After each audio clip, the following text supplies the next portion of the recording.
আসসালামু আলাইকুম। বরাবরের মতো আমি এসে গেছি আপনাদেরকে আজকে নার্সিং এর বাংলা বিষয় নিয়ে বা বাংলা পার্ট নিয়ে একটু আলোচনা করব। আপনারা জানেন যে আমাদের গত 4টা সেশনে আমরা সাধারণ জ্ঞান, সাধারণ বিজ্ঞান, ইংরেজি এবং গণিত নিয়ে আলোচনা করেছি। আজকে আমাদের আলোচনার বিষয়বস্তু হচ্ছে বাংলা। আপনারা যারা লাইভে জয়েন করছেন দ্রুত জয়েন করে যান এবং একটু কষ্ট করে জানিয়ে দেন আমার কথা স্পষ্ট শুনতে পাচ্ছেন কিনা।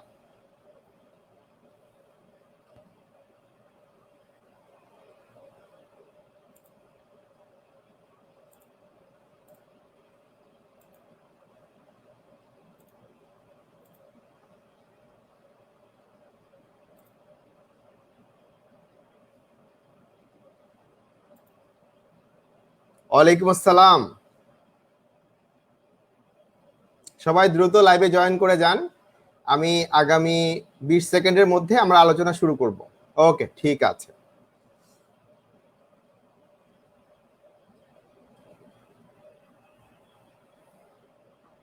ওয়ালাইকুম আসসালাম।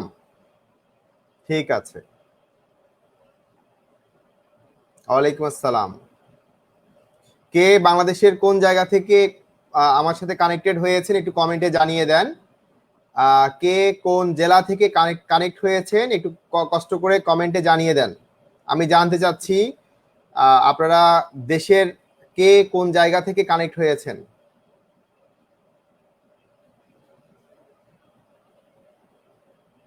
আমি ডক্টর মাসুদ জাহান। আমি কানেক্ট হয়েছি লক্ষ্মীপুর থেকে। আমি হচ্ছি লক্ষ্মীপুর জেলা থেকে, ঢাকা। ওয়ালাইকুম আসসালাম। বরিশাল, রংপুর, গাজীপুর, রাজশাহী, বাগেরহাট, খুলনা,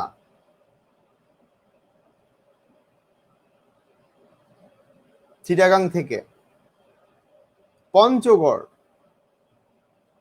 খাগড়াছড়ি, চাপাই নবাবগঞ্জ, রাঙ্গামাটি, রংপুর, খুলনা, বরিশাল, বরিশাল।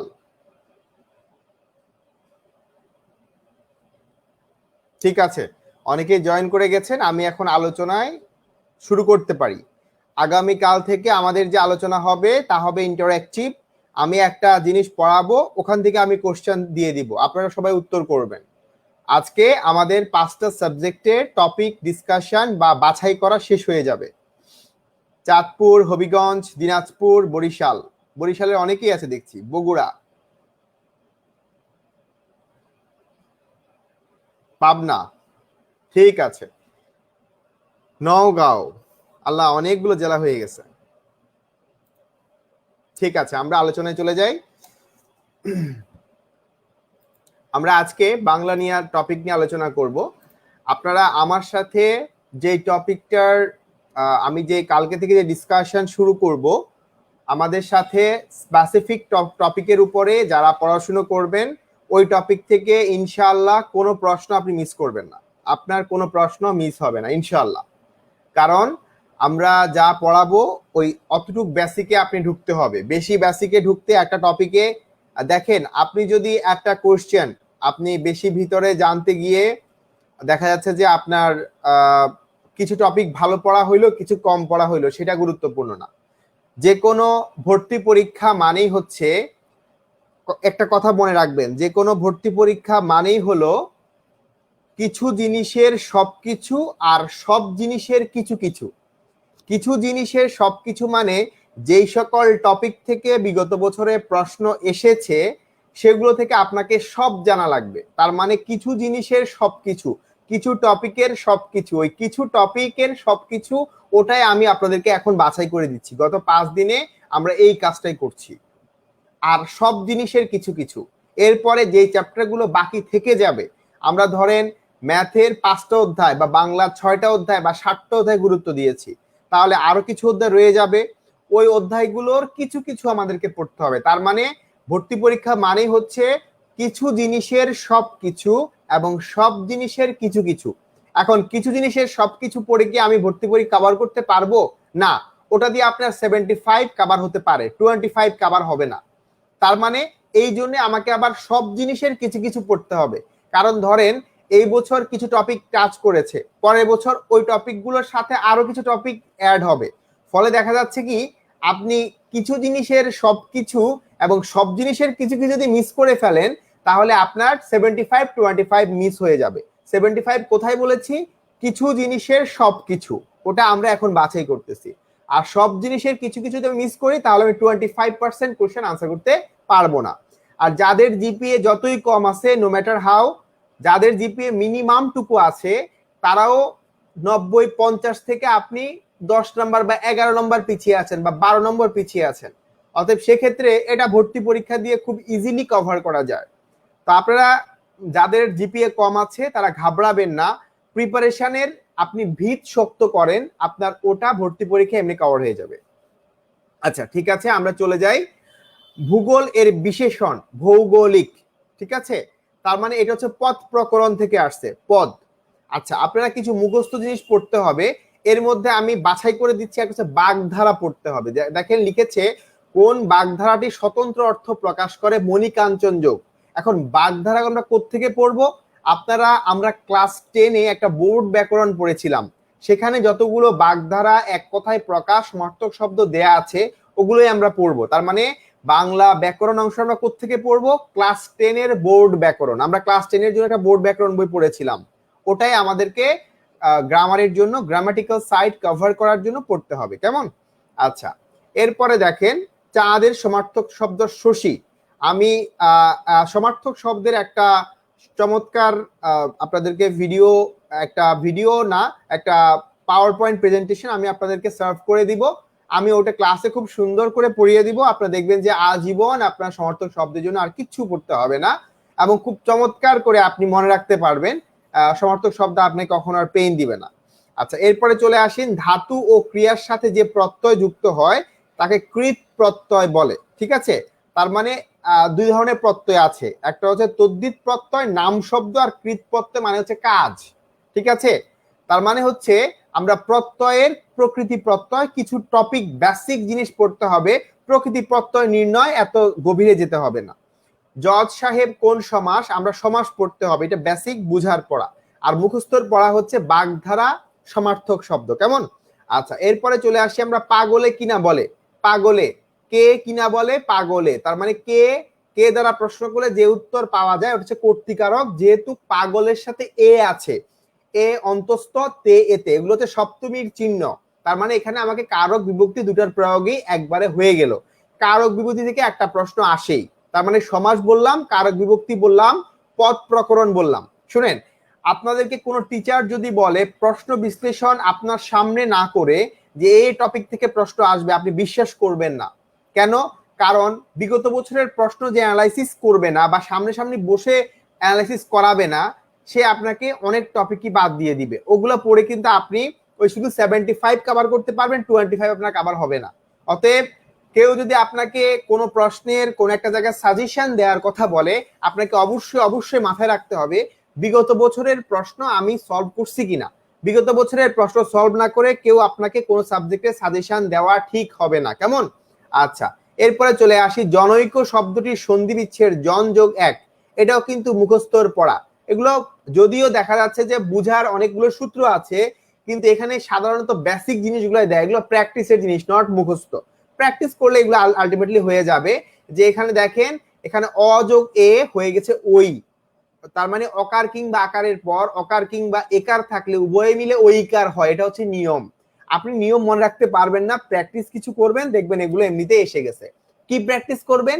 বিগত বছরে বিভিন্ন চাকরির পরীক্ষায় আসা প্রশ্নগুলো প্র্যাকটিস করবেন, দেখবেন আপনি সন্ধি বিচ্ছেদ থেকে কোনো প্রশ্ন আপনার মিস হবে না। ক্লিয়ার?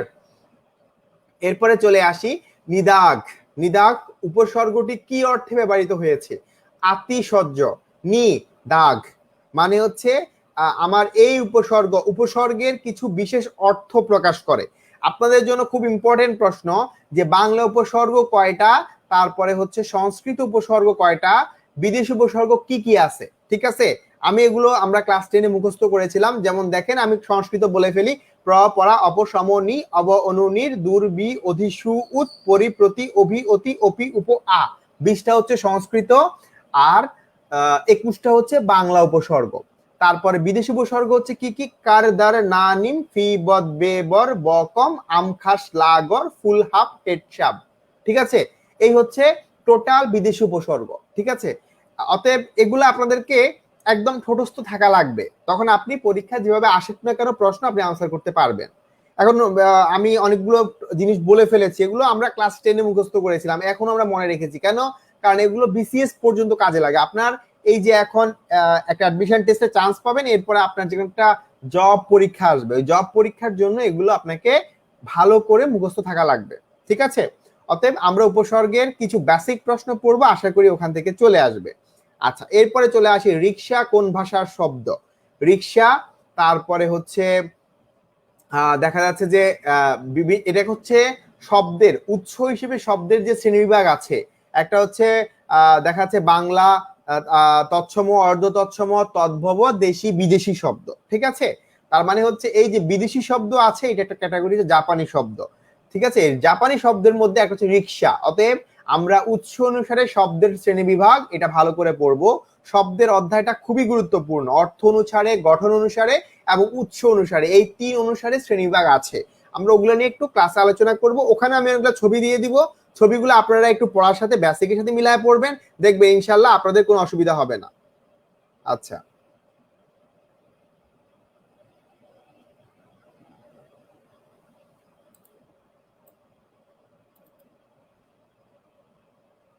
আপনার কি দেখতে অসুবিধা হচ্ছে? আচ্ছা, মুখে শুনেন, যদি আপনাদের ভিডিওতে ক্লিয়ারলি না দেখা যায় তাহলে আমি একটু নেট কানেকশন একটু দেখি কোনটার সাথে কানেক্টেড। হ্যাঁ, নেট তো আমার ভালো কানেকশনটাই আছে। ঠিক আছে, আমরা আলোচনা শুরু করে দিই, আপনারা মুখে শুনেন, আমি সামারি করে দিব, আগে আমি একটু বলে ফেলি। আচ্ছা, উপকারীর উপকার স্বীকার করে যে, এটা হচ্ছে এক কথায় প্রকাশ, এটা মুখস্থর জিনিস। তারপরে মুখস্থর জিনিস আমরা 3টা পেয়েছি, একটা হচ্ছে সমার্থক শব্দ, বাগধারা, এক কথায় প্রকাশ। এগুলো একদম সিনিয়র স্টাফ নার্স পরীক্ষা পর্যন্ত আপনার কাজে লাগবে, ক্লিয়ার? বিসিএস ও লাগবে, অতএব আপনি এটাকে কোনোভাবে এখন কম করে পড়বেন না। এগুলোর জন্য কি পড়তে হবে? ক্লাস 10-এর বোর্ড ব্যাকরণ। বাংলা সাহিত্যের সনেটের প্রবর্তককে মাইকেল মধুসূদন দত্ত। বাংলা গদ্য ধারার প্রবর্তন করেছেন কে? ঈশ্বরচন্দ্র বিদ্যাসাগর। বাংলা ছোট গল্পের জনককে? তিনি হচ্ছেন রবীন্দ্রনাথ ঠাকুর। ঠিক আছে, তার মানে হচ্ছে এই যে বিভিন্ন মুসলিম কোন উপন্যাসিক প্রথম দেখা যাচ্ছে যে উপন্যাস রচনা করেছেন, উনি হচ্ছেন মীর মশাররফ হোসেন। এরকম কিছু স্পেসিফিক পদবি আছে, আমরা এগুলো একটা চার্ট দিয়ে দিব, ওগুলো আপনারা ভালো করে পড়বেন, এনাফ হয়ে যাবে। এরপরে দেখেন কোনটি তদ্ভব শব্দ, এটা হচ্ছে চাঁদ, চন্দ্র, চদ্দ, চাঁদ। ঠিক আছে, এটা হচ্ছে তৎসম, অর্ধতৎসম, তদ্ভব। তদ্ভব শব্দ এটা হচ্ছে চাঁদ। তার মানে হচ্ছে উৎস অনুসারে শব্দের শ্রেণীবিভাগ থেকে 2টা প্রশ্ন পেয়েছি। এবার চলে আসি আমরা যে হেড মৌলবী, এটা হচ্ছে আপনার পারিভাষিক শব্দ। এটা আমরা পড়বো হচ্ছে মিশ্র শব্দ বলে এটাকে, যেটা হচ্ছে এখানে হেডটা কোন শব্দ? ইংরেজি শব্দ। মৌলবী কোন শব্দ? ফার্সি শব্দ। এটাও কিন্তু উৎস অনুসারে শব্দের শ্রেণীবিভাগের অন্তর্গত। ঠিক আছে, তারপরে এখান থেকে আমরা 3টা প্রশ্ন পেয়েছি 2019-20 সেশনের বিএসসি নার্সিং এবং মিডওয়াইফারি পরীক্ষাতে। এরপরে চলে আসি উন্নত প্রাণীবাচক শব্দের বহুবচনে বর্গ, যেমন পণ্ডিত বর্গ। ঠিক আছে, তার মানে উন্নত প্রাণীবাচক শব্দের ক্ষেত্রে কি হয়? বর্গ, মণ্ডলী, এগুলো হয়। কেমন? আচ্ছা, ভাষার ক্ষুদ্রতম একক ধ্বনি, তার মানে প্রত্যেকটার ক্ষুদ্রতম একক আমাকে জানা লাগবে। বাক্যের ক্ষুদ্রতম একক কি, তারপরে হচ্ছে ভাষার প্রত্যেকটার এরকম কিছু একক আছে, এগুলো আমরা একত্র করে একটা চার্ট দিয়ে দিব, ওটা পড়ে ফেলতে হবে। ডক্টর মোহাম্মদ শহীদুল্লাহ ছিলেন ভাষাবিদ। ঠিক আছে, তার মানে ডক্টর মোহাম্মদ শহীদুল্লাহ, তার সম্পর্কে আমাকে একটু জানতে হচ্ছে। তারপরে চলে আসি বৈষ্ণব পদাবলীর সঙ্গে কোন ভাষা সম্পর্কিত? ব্রজবুলি ভাষা। আমরা যে বৈষ্ণব পদাবলীর মেইন পদকর্তা যে বৈষ্ণব পদাবলীটা, এটা হচ্ছে আমাদের মধ্যযুগীয় বাংলা সাহিত্যের পড়া। এখানে বৈষ্ণব পদাবলীর সঙ্গে কোন ভাষা সম্পর্কিত? ব্রজবুলি ভাষা। ঠিক আছে, আমরা যখন মধ্যযুগ নিয়ে পড়বো তখন আমরা এই টপিকগুলো নিয়ে একটু আলোচনা করব। প্রাচীন যুগের অল্প কিছু পড়া পড়তে হবে, মধ্যযুগের কিছু পড়া পড়তে হবে। চপলের বিপরীত শব্দ, এই তো পেয়ে গেলাম 4 নাম্বার মুখস্থ পড়া। তার মানে 1 নাম্বার মুখস্থ পড়া কি বলেছি? আপনাকে মুখস্থ পড়া হিসেবে সমার্থক শব্দ পড়তে হবে, বাগধারা পড়তে হবে, এক কথায় প্রকাশ পড়তে হবে, বিপরীত শব্দ পড়তে হবে। এরপরে চলে আসেন আরেকটা বাগধারায়, হতভাগ্য। এটা হচ্ছে 8 কপালে, মন্দভাগ্য বা হতভাগ্য। তার মানে বাগধারা এসেছে 2টা, এক কথায় প্রকাশ এসেছে একটা। তারপরে হচ্ছে আমরা এইভাবে করে একটু ক্যাটাগরি করে ফেলি। লাস্ট কোশ্চেন একটু দেখি, রবীন্দ্রনাথ ঠাকুরের কাব্যগ্রন্থ কোনটি? শেষ লেখা। কেমন? ওকে, শেষের কবিতা কিন্তু তার উপন্যাস। কবিতা শুনলেই মনে হবে কাব্য, কাব্য না, শেষের কবিতা হচ্ছে উপন্যাস, আর শেষ লেখা হচ্ছে তার কাব্যগ্রন্থ। কেমন? আচ্ছা, তার মানে আমরা কিছু বিখ্যাত লেখক আছে, তাদের গুরুত্বপূর্ণ রচনা সম্পর্কে জানতে হবে। স্পেশালি আপনাদের ইন্টারের বইতে যেই সকল রাইটারের বইয়ের নাম আছে ওটা ভালো করে পড়তে হবে। আপনারা একটা জিনিস খেয়াল করেছেন কিনা, ইন্টারের আপনার একটা চ্যাপ্টার ধরে 42 অধ্যায় থেকে বেসিক কিন্তু কোনো প্রশ্ন আসে নাই, আসছে কোত্থেকে? সেটা হচ্ছে কবি পরিচিতি থেকে। তার মানে আমরা ক্লাস 10 বা ইন্টারের বইয়ের যে সকল রাইটারের বিভিন্ন চ্যাপ্টার সম্পর্কে দেয়া আছে ওই সকল রাইটারের কবি পরিচিতি অংশটা ভালো করে পড়বো। আমরা কোনো চ্যাপ্টারের ভেতরে পড়া দরকার হবে না।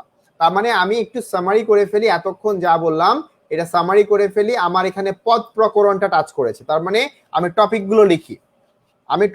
কোন টপিকগুলোকে আমরা প্রাধান্য দিব একটু লিখে ফেলি। 1 নাম্বার হচ্ছে পদ, 2 নাম্বার হচ্ছে আমার সমাস, 3 নাম্বার হচ্ছে প্রকৃতি প্রত্যয়,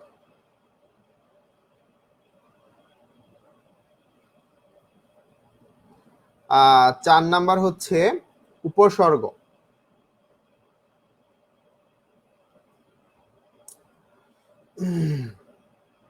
আচ্ছা মুখস্থর জিনিস কি কি ছিল? বাগধারা, এগুলো মুখস্থ টপিক। বাগধারা বোর্ড ব্যাকরণ থেকে। কেমন? এরপরে হচ্ছে সমার্থক শব্দ, এরপরে হচ্ছে এক কথায় প্রকাশ বা বাক্য সংকোচন যেটাকে বলে। এরপরে 4 নাম্বার হচ্ছে বিপরীত শব্দ। তার মানে এই কয়টা টপিক আমি মুখস্থ জিনিস হিসেবে পড়বো। আর এখানে পড়বো পদ, সমাস, প্রকৃতি প্রত্যয়, উপসর্গ, তারপরে হচ্ছে শব্দ, উৎস অনুসারে শব্দের শ্রেণী বিভাগ যেটাকে বলে। ঠিক আছে, এরপরে চলে আসি আমরা, এটা হলো বচন। একটা হচ্ছে এই যে উন্নত প্রাণীবাচক শব্দ, এটা হচ্ছে বচন থেকে এসেছে। এরপরে মোস্ট ইম্পর্টেন্ট, এটা হচ্ছে কারক বিভক্তি।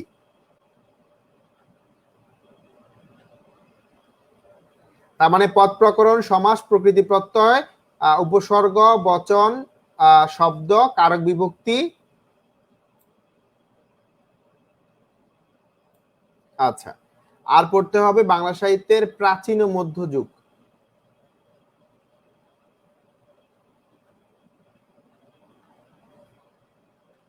রবীন্দ্রনাথ ঠাকুর এই যে ব্রজবুলি ভাষা বলেছি, এই ব্রজবুলি ভাষায় একটা গ্রন্থ রচনা করেছেন। এই গ্রন্থটার নাম হচ্ছে ভানু সিংহের পদাবলী। ঠিক আছে, আপনার নামটা মনে রাখবেন, ভানু সিংহের পদাবলী। এটা ব্রজবুলি ভাষায় রচিত। ওকে, এর পরবর্তীতে চলে আসি আমরা, আর পড়বো হচ্ছে আমরা কবি পরিচিতি। আমাদের ইন্টারের বইয়ে যতগুলা কবি পরিচিতি আছে, কেমন, এগুলো একটু পড়বো। তার মানে আমি এখানে কি কি বাছাই করলাম বলেন? সেটা হচ্ছে 1 2 3 4 5 6 7 8 8 9, এই 9 টপিক হচ্ছে আমরা গ্রামাটিক্যাল বুঝার পড়া পড়বো, আর মুখস্থর পড়া পড়বো হচ্ছে বাগধারা, সমার্থক শব্দ, এক কথায় প্রকাশ, আর হচ্ছে বিপরীত শব্দ। কেমন? এই কয়টা আমরা ভালো করে পড়বো। এই টপিকগুলোই আমরা ফার্স্ট অফ অল বাছাই করে নিব। আপনারা দেখবেন যে বিএসসির বাছাই করেছি তো, ডিপ্লোমা দেখবেন এগুলোই আসতেছে ঘুরিয়ে ফিরে। আপনারা একটু কষ্ট করে এগুলো মার্ক করে নেন, কারণ এগুলো দরকার হবে। আচ্ছা, অন্ধজনে দেহ আলো, এটা অন্ধজনে সম্প্রদান। অন্ধজন যে অন্ধ, তাকে যখন আমি আলো দিব বা চোখ দিব, চোখ দান করব, এটা তো সম্প্রদানে দান করব। আমি এটা তার কাছ থেকে আবার নিতে পারবো না। সম্প্রদান মানে হচ্ছে কারো কাছ থেকে কোনো একটা জিনিস দিলে সেটা আর নেওয়া যাবে না। ঠিক আছে, আমি তোমাকে একটা বই দিলাম, সেটা এক জিনিস, সেটা হচ্ছে কর্ম। আর দেখা যাচ্ছে যে আমি যদি আপনাকে কোনো শর্ত সাপেক্ষ না ছেড়া এমনি দিয়ে দেই, তাহলে বা কোনো শর্তাধীন বা শর্তহীন ভাবে কোনো কিছু দিয়ে দেই, ওটা সম্প্রদান কারক। কেমন? অন্ধজনে যেহেতু এ আছে বিভক্তির চিহ্ন, তাহলে সপ্তমী। তার মানে বিভক্তির চিহ্ন দিয়ে আমি বিভক্তি নিশ্চিত করব, আর কথার ব্যাখ্যাটা দিয়ে বা ওটার একটা নির্দিষ্ট প্রশ্ন করে আমরা কারক নির্ণয় করব। জায়াপতি দম্পতি, এটা হচ্ছে সমাস অংশ থেকে এসেছে। আবার আসিব ফিরে ধানসিঁড়িটির তীরে, জীবনানন্দ দাশ। আমরা মোট 10 জন বা 11 জন রাইটার সম্পর্কে জেনে যাব, আমাদের আর কিছু লাগবে না। এরপর দেখেন সন্ধি বিচ্ছেদ, বিদ্যালয়, তারপরে বিপরীত শব্দ, তারপরে হচ্ছে খোদা আপনার মঙ্গল করুন কি অর্থে ব্যবহৃত হয়েছে, এখানে প্রার্থনা অর্থে বোঝা যায়। ব্যঙ্গের সর্দি, এটা হচ্ছে বাগধারা থেকে এসেছে। অপলাপ হচ্ছে অস্বীকার। কিছু বিশিষ্ট শব্দের প্রয়োগ আছে, এইটা একটু একটা নতুন নতুন টপিক এসেছে। এতক্ষণ পর্যন্ত এই একটা নতুন টপিক পেয়েছি। কই মাছের প্রাণ দীর্ঘজীবী, এটা বাগধারা। মনের ভাব প্রকাশ করার সবচেয়ে ভালো মাধ্যম ভাষা। তার মানে ভাষা থেকে কিন্তু একটা প্রশ্ন আগেও পেয়েছি, এখনো পেয়েছি। তার মানে ভাষা সম্পর্কে পড়তে হবে, সাথে সাধু চলিত ভাষা আপনারা অ্যাড করেন। ভাষা সাধু চলিত ভাষা অ্যাড করেন, এখান থেকে লাগবে। অলিক বিপরীত, অলিকের বিপরীত শব্দ বাস্তব। তার মানে আমরা বিপরীত শব্দ দুইটা পেয়েছি, বিষাদ সিন্ধু মীর মোশাররফ হোসেন। অতএব আমরা বিখ্যাত কয়েকজন রাইটার সম্পর্কে পড়বো, তার তালিকার মধ্যে মীর মোশাররফ হোসেনকে রাখতে হবে। কেমন? বাক্যের মৌলিক উপাদান কোনটি? দেখছেন মৌলিক উপাদান থেকে একটা প্রশ্ন আসে। মৌলিক উপাদান থেকে আগেও একটা প্রশ্ন এসেছে। আগেটা কি ছিল? আগেটা ছিল ভাষার ক্ষুদ্রতম একক কোনটি? ধ্বনি। আর এখন এসেছে ডিপ্লোমাতে কি এসেছে? দেখেন ডিপ্লোমাতে এসেছে বাক্যের মৌলিক উপাদান কোনটি? শব্দ। নিচের কোন বানানটি শুদ্ধ? তার মানে শুদ্ধ বানান। আরেকটা টপিক যোগ করেন, শুদ্ধ বানান। শুদ্ধ বানান, তাহলে একটা বলেছি বিশিষ্ট শব্দ বা বা কিছু শব্দ যেগুলোর বিশিষ্ট প্রয়োগ আছে, ঠিক আছে? যেমন আমরা তো বলি সকল মানে সব, আর যদি আপনি বলেন সকল, এই যে তালব্য কল, এটা মানে হচ্ছে মাছের আঁশ। যদি বলেন দন্তস্ব কল, তাহলে এটা হচ্ছে সব, আর সকল মানে মাছের আঁশ, এরকম আর কি, এরকম প্রয়োগ। এরপরে চলে আসি আমরা, তার মানে আমরা এখানে এই যে শুদ্ধ বানান যেটা আমরা এটা নতুন করে পেলাম, শুদ্ধ বানান। এরপরে আমরা পেলাম হচ্ছে বিশিষ্ট শব্দের বিশিষ্ট প্রয়োগ। এরপরে চলে আসি যে মুসলিম নারী জাগরণের অগ্রদূত বেগম রোকেয়া, উত্তমের সমার্থক শব্দ অগ্রণী, সমার্থক শব্দ আবার এসেছে, সন্ধি দুইটা এসেছে, তারপরে সঠিক বানান এসেছে, আর হচ্ছে বাংলা বর্ণমালা, এটা হচ্ছে ভাষা। ভাষা এটা এটা এসেছে মূলত আমরা চ্যাপ্টারটার নাম কি পড়েছিলাম? এটা হচ্ছে ধ্বনীয় বর্ণ, চ্যাপ্টারের নাম হচ্ছে ধ্বনীয় বর্ণ। তার মানে এটা হচ্ছে কি একটা এসেছে, আমরা অতিরিক্ত পড়লাম ভাষা। ভাষা উদাটা পড়তে হবে, ধ্বনীয় বর্ণ পড়তে হবে, শুদ্ধ বানান পড়তে হবে, ফাইন, আর কিছু পড়বো না। যেগুলো বলেছি আগে আর এখানে লিস্টে বলেছিলাম ওগুলো পাশাপাশি জাস্ট এগুলো, এই নতুন টপিক যোগ করব। এর বাইরে আমাদের মোটামুটি 90% কভার হয়ে গেছে, আমরা এক্সট্রা কোনো কিছু পড়বো না, ঠিক আছে? এতটুকুই মোটামুটি আমাদের দরকার, এর বেশি কিছু আমরা আর আপাতত ফার্স্ট স্টেপে ধরবো না, ঠিক আছে? এই হচ্ছে আমাদের টার্গেট। আর আরেকটা ব্যাপার হচ্ছে, আজকে মনে হয় আপনাদের সাথে আমাদের আরেকজন পরিচালক কথা বলেছেন, তো উনি আপনাদেরকে আমাদের মোটামুটি আমাদের কোর্স সম্পর্কে বা আমরা যা পড়াবো সেগুলো সম্পর্কে বা মানে নার্সিং এর গুরুত্বটা কি এগুলো নিয়ে দেখা যাচ্ছে যে আপনাদের সাথে কথা বলেছে। ইনশাল্লাহ আমরা আগামীকাল থেকে যে কোনো একটা স্পেসিফিক টপিক নিয়ে কথা বলবো। আপনারা একটু কষ্ট করে আমাদেরকে সাজেস্ট করেন কোন টপিক নিয়ে, আমরা যেহেতু 5টা সাবজেক্টের কথা বলা শেষ, একটা হচ্ছে বাংলা, ইংরেজি, সাধারণ জ্ঞান, সাধারণ বিজ্ঞান, ম্যাথ। এখন আপনারা আমাকে বলেন আমি কালকে কোন টপিক নিয়ে আলোচনা শুরু করতে পারি? একটা স্পেসিফিক টপিক নিয়ে আলোচনা শুরু করবো। আমরা এতদিন শুধু প্রশ্ন বাছাই করেছি, আজকে আমরা স্পেসিফিক টপিকে আগামী ক্লাসে চলে যাব। আপনারা একটু কষ্ট করে আমাকে কমেন্টে জানিয়ে দেন কোন টপিক নিয়ে আলোচনা শুরু করা যায়। আপনি একটু কমেন্টে জানিয়ে দেন।